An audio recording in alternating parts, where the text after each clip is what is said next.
ప్రస్తుతం రాష్ట్రంలో ఆడుదాం ఆంధ్ర పేరుతో ప్రభుత్వం కార్యక్రమం నిర్వహిస్తుంది. ఈ కార్యక్రమం మీద చాలామంది సీనియర్ జర్నలిస్టులు కానీ లేకపోతే రాజకీయ నాయకులు కానీ చాలా వ్యంగ్యాస్త్రాలు సంధించారు. అంటే సీఎం గారు రోజా గారికి క్రికెట్ ఆడించడం ఇటువంటి అవన్నీ కలిపి అంటే దీని మీద ప్రస్తుతం చర్చ నడుస్తుంది. దాని మీద మీరు అంటారు. ఇంకో విషయం ఏంటంటే ఆర్జీవీ అంశం ఏదైతే ఉందో ఆ అంశంలో ఒక ప్రముఖ ఛానల్లో డిబేట్ జరుగుతున్న నేపథ్యంలో ఆర్జీవీ తలకాయ తీసుకొస్తే 10 లక్షల రూపాయలు రివార్డ్ ఇస్తామని ఒక కార్యకర్త మాట్లాడడం కూడా చర్చగా నడుస్తుంది. అంటే అటువంటి వ్యాఖ్యలు ఏ విధంగా చూడొచ్చు? ఆడుదాం ఆంధ్ర అనేటువంటిది ప్రభుత్వానికి సంబంధించినటువంటి ఒక స్పోర్ట్స్ ఎంకరేజింగ్ యాక్టివిటీ. అయితే ఇది ఎలక్షన్కి ముందు జరగడమా ఎలక్షన్ తర్వాత జరగడం అనేటువంటిది పక్కన పెడితే ఉద్దేశం అనేటువంటిది ప్రజల ముందుకు తీసుకొచ్చిందైతే ఖచ్చితంగా మద్దతు ఇవ్వాల్సినటువంటి అంశం.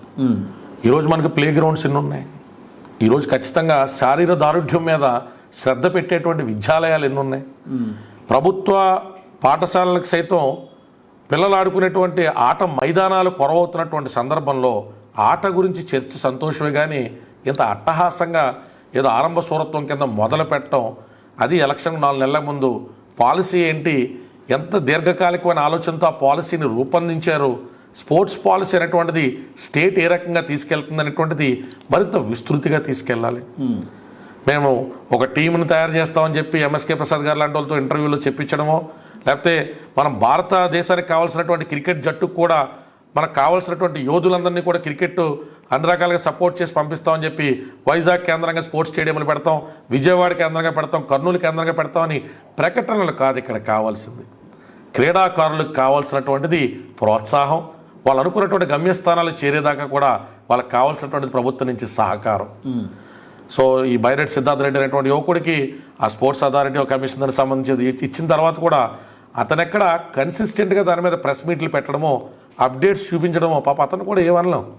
యంగ్స్టర్ బర్నింగ్ డిజైర్ ఉన్న ఫండ్స్ ఉండొద్దు, గవర్నమెంట్ సపోర్ట్ ఉండొద్దు, అవేవో పదవుల కింద అలంకారాల కింద చూడడం కంటే రెస్పాన్సిబిలిటీస్ కింద చూసేటువంటి పరిస్థితి అనేటువంటిది ఏ మేరకు కనబడుతుంది అనేది కూడా మనందరం కూడా ఆలోచించాల్సినటువంటి విషయం. సో ఎవరు విమర్శలు అంటారే రాజకీయంగా ఉంటానే కదా. ఇప్పుడు రోజా గారితో ఆయన ఆడిస్తే అన్ని ఆడిస్తుంది. పబ్లిక్కి ఆ సీఎం ఏ మంత్రితో క్రికెట్ ఆడితే వచ్చే లాభం ఏంటి, దాన్ని వ్యంగ్యం చేయడం వల్ల వచ్చేటువంటి ఉపయోగం ఏంటో నాకైతే తెలియదు. సందర్భోచితంగా ఎప్పుడైనా వాటి గురించి మనం మాట్లాడడానికి బాగుంటుంది తప్ప that is not the prime focus. Public అది ప్రైమ్ ఫోకస్ చేయాల్సిన అవసరం. ఇక మీడియా ఛానల్ వేదికగా నేను కూడా చూశాను. TV5 సాంబశివరావు గారు నాకు చాలా ఇష్టమైనటువంటి ప్రజెంటర్. ఆయన కొలుపూడి శ్రీనివాస్ గారు మంచి వక్త, ఒరేటర్, చాలా సామాజిక అంశాల మీద బాగా మాడేటువంటి వ్యక్తి. కొంత ఆయన తొందరపడ్డట్టుగా అనిపించింది నాకు.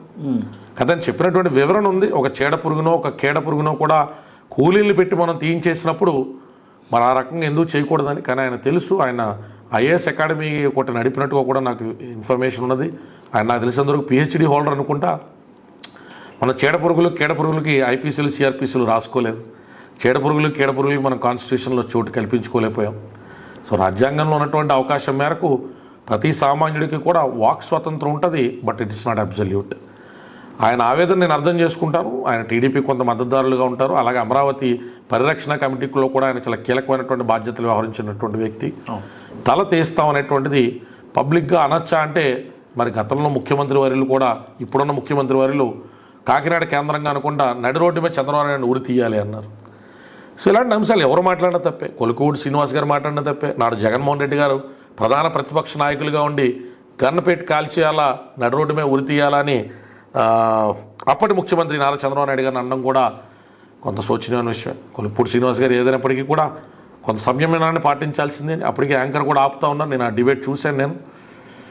ఇలాంటి పునరావృతం కాకూడదని, శాంతి భద్రతలు అనేటువంటివి ఎప్పుడూ కూడా రెచ్చగొట్టబడేటువంటి రాజకీయాల కేంద్రంగా జరగకూడదని, మన వాక్ స్వాతంత్రాన్ని చాలా బాధ్యతాయుతంగా వినియోగించుకోవాలని, మాట్లాడేటువంటి మాట ద్వారా ఏదైనా వర్గాలు గనక రోడ్డు మీదకి వస్తే ఇబ్బంది అవుతుంది అనేటువంటి ఆలోచనతో వెళ్ళాలి. కొంతమంది కుర్రోళ్ళు కూడా వెళ్ళారు అక్కడికి, టీడీపీకి సంబంధించిన కార్యకర్తలు వాళ్ళు వెళ్ళారు. ఏదైనా జరగరని జరిగితే వాళ్ళ కుటుంబ సభ్యులు కూడా ఇబ్బంది పడతారు. నాయకులు మంచిగానే ఉంటారు, కానీ ఆ నాయకుల మధ్యలో కార్యకర్తలు ఏదైనా తప్పులు చేస్తే కోర్టుల చుట్టూ పోలీస్ స్టేషన్ల చుట్టూ తిరగడం అనేటువంటి చాలా కష్టంగా ఉంటుంది. నిరసన ప్రజాస్వామ్యంలో అనివార్యం. దాన్ని తెలియచేసేటువంటి విధానం కూడా అతి ముఖ్యం. ఖచ్చితంగా రామ్ గోపాల్ వర్మ అనేటువంటి వ్యక్తి చర్యలు ఎవ్వరూ సమర్థించేవి కాదు. అలాగని అట్లాంటి వ్యక్తిని ఆ కీచక పర్వాన్ని అంతమొందించడం కోసం మన రాడికల్ భావజాలంతో ముందరకెళ్ళడం అనేటువంటిది శ్రేయస్సు కాదు. కొలుకుబూడి లాంటి పెద్దలు ఆయన ప్రజలకు దిక్సూచి కావాలి. దళిత సామాజిక వర్గం నుంచి వచ్చి అంత మేధో ప్రదర్శన చేసేటువంటి వ్యక్తి ఇంకొంత సంయమనం పాటిస్తే దళిత యువకుల నుంచి వచ్చేటువంటి వ్యక్తులు, బడుగు బలహీన వర్గాలైనటువంటి మాలాంటి సామాజిక వర్గాల నుంచి వచ్చేటువంటి వ్యక్తులు అందరూ కూడా కొంత ఇన్స్పైరింగ్గా తీసుకునేటువంటి లీడర్షిప్ని ఆయన క్యారీ చేస్తారని నేను మనస్ఫూర్తిగా ఆశిస్తున్నానండి.